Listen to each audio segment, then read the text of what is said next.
La République démocratique du Congo figure parmi les pays les moins connectés du monde. Une situation qui s'explique en grande partie par la faible qualité de la fibre optique qui, évidemment, ne répond pas aux exigences du marché. Le 16 mars dernier, Liquid Intelligent Technologies a déployé son réseau en fibre optique terrestre pour une connexion haut débit One Africa.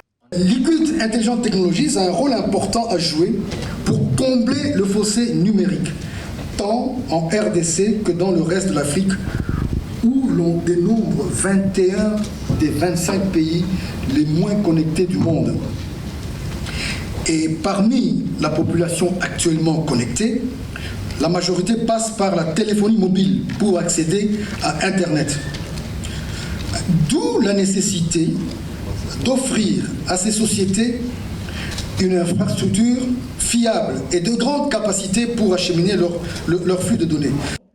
Une nouvelle infrastructure étendue en fibre optique construite permettra à l'économie locale de sortir de l'ombre et d'embrasser la transformation numérique qui envahit le reste du continent. La société congolaise des postes et télécommunications, qui jouissait du monopole de ces marchés, est tout simplement dépourvue de moyens. Une contrainte qui ouvre les portes au privé.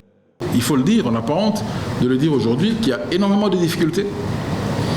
Qu'on attend de la SCPT ad vitam aeternam jusqu'à ce qu'elle fera les 50 000 km, où il fallait être plutôt réaliste et voir comment avancer. Je crois qu'à l'époque, le choix était du réalisme. Mais bon, en fait, un réalisme contrôlé, je dois le dire, parce qu'il faut souligner ici que les backbones ne se construisent pas en désordre.